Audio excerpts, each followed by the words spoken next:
Have you ever heard about RSD, rejection sensitive dysphoria? I haven't until this week. So this is very interesting, and this video is going to be about the emotional escape plan, and here's why. But before I get into that, I want to share with you something very interesting. Rejection sensitive dysphoria is very interesting that I just learned this week, and it has to do with, let's take me as an example. For years, up to 25, 30 years old, I really had no issue with regulating rejection. I had a lot of them in my past, in my childhood and all that. But from that time on, 25, 30 years old, I always felt a sense of overwhelming, a kind of a dysregulation. And so rejection sensitive dysphoria is people that have that, or people especially with anxiety, with autism, with ADHD, other mental disorders, and it's very interesting. So what happens is when the smallest rejection happens, uh, the emotions are so overwhelming, so exploding, so unexplainable. You somehow, it doesn't work with regulating it. And the interesting part is that it's, at one hand, on a neuropsychological side, it happens in the brain. So in the brain there is an anxiety gear shift, and if that doesn't work anymore properly, then you get that RSD. You feel like fully overwhelmed by even the smallest rejection. For me, for example, I drive a lot of I driving a lot in the train to go from A to B. And in Switzerland, we have those people that are passing by to check the ticket. And for example, if a person doesn't look me in the eye, and I do, I feel kind of rejection. I think like, what's wrong with you? Or even worse, I think like, why do you have a problem with me? And so it happens so many times in every day. And or if somebody says something in a harsh, uh, full tone, I'm like, what's wrong with me? And so it's so overwhelming, and it's like there's no thing anymore. I think more positive. It's not what it is right now.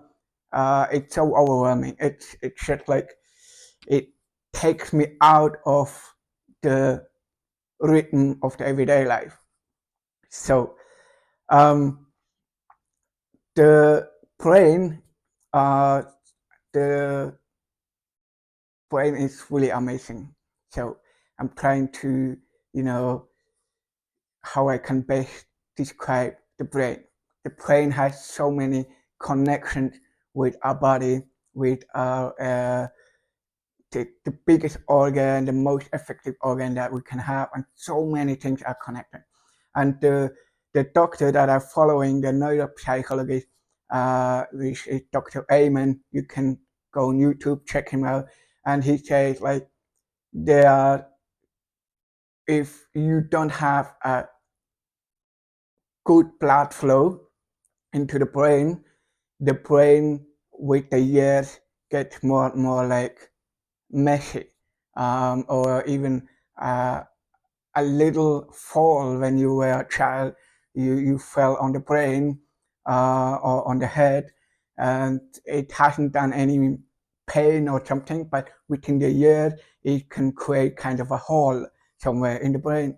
And so we have a little bit of under or overactivity in some or other part of the brain, and which comes from chemical substances, most of it. So the more chemical substances we eat, the more it lowers the blood flow into the brain, and the less healthy the brain can be within the year. That can be like for 10, 20, 30, 40 years, you can eat all the crap in this world and nothing happens. But then, maybe after year 40 or 50, your brain is declining very rapidly. So very interesting. I would highly recommend to check him out because I believe this is so important matter today. The reason I think why we have so much people in depression, people that are not able to cope with this everyday world in a healthy manner. It has all to do with not everything, but most of it, I think, with a healthy or unhealthy brain. And the cool thing, the brain can be recovered by different substances.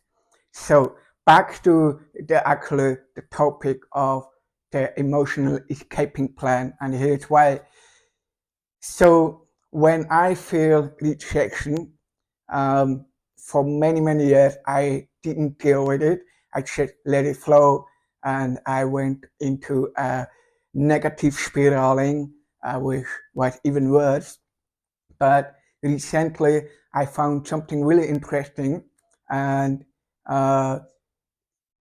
to deal with that, to cope with that, with those overactivity, hypersensitive stuff that overflows my emotion, and I feel like unable to deal it. So recently I learned something to what is getting me back into the moment, to really understand what do I need right now to take me back in the moment, because every negative spiraling is not a reality. It's just a perception of what we think we are or feel what we are, but that is not reality. If somebody tells you, sorry about the word, but I don't get another example. If somebody tells you, hey, you're an asshole, you are not. And you might or might not feel rejection. I will be, depends who it is. If it's a stranger, I don't care. If it's someone close, I might care a little bit more. And so there's rejection. And so you are not what the person tells you. You are amazing, beautiful, handsome, loving person. So am I.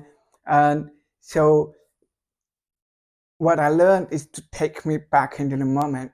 And I need something really sharp or uh, bitter, or taken in a mount, or a ball or a ring or something I can feel right now and focus on this one. And or even though like see some colors, for example, uh, tell I tell myself 5 things that are blue in my present. So something that takes me back in the moment.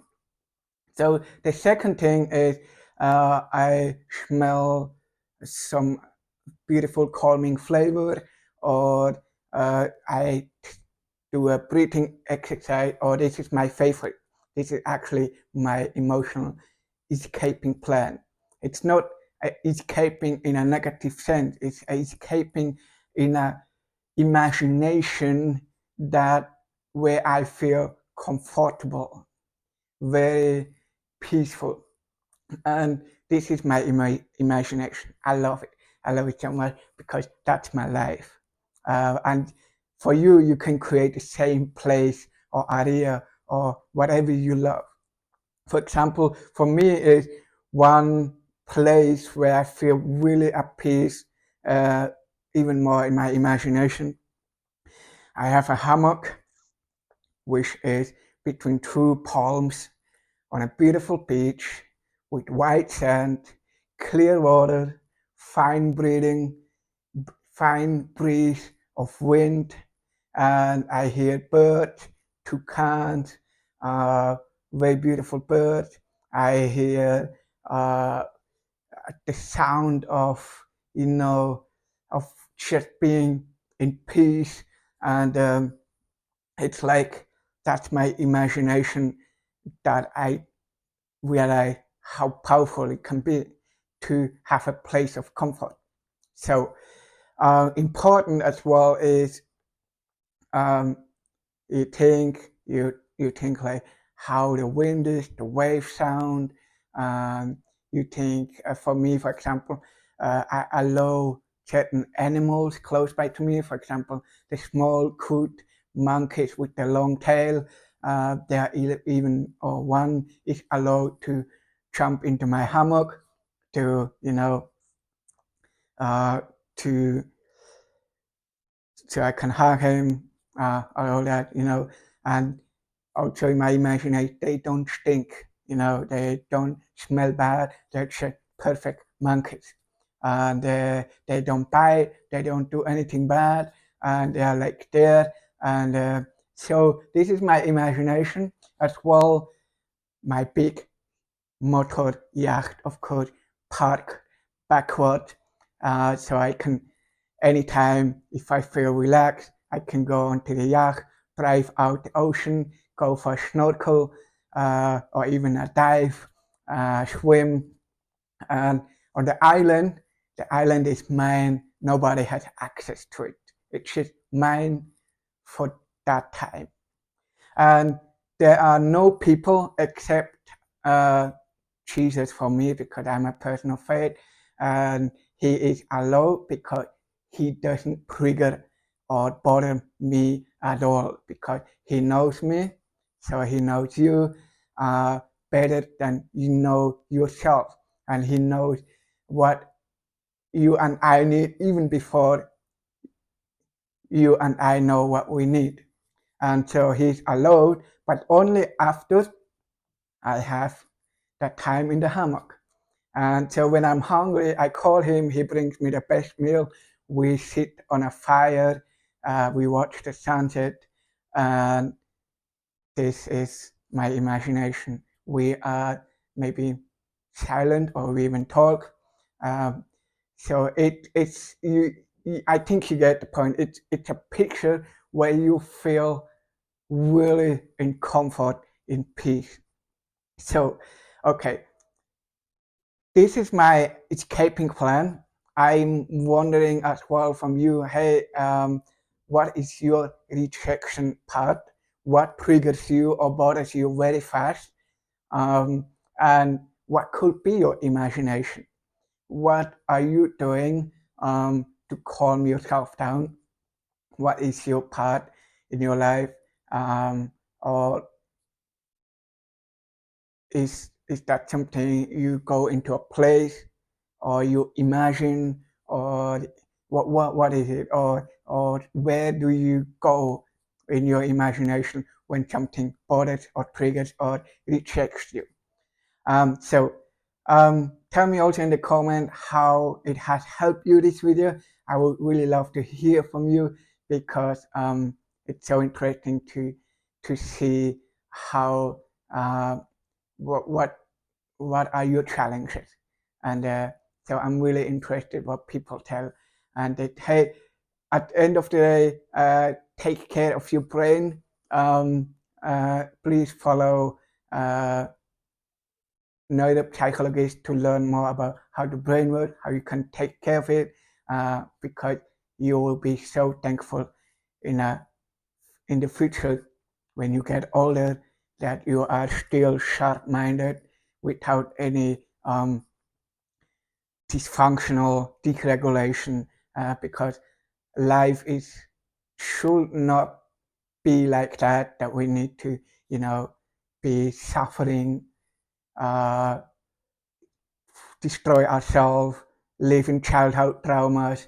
Um, uh, by the way, I have to add to correct that.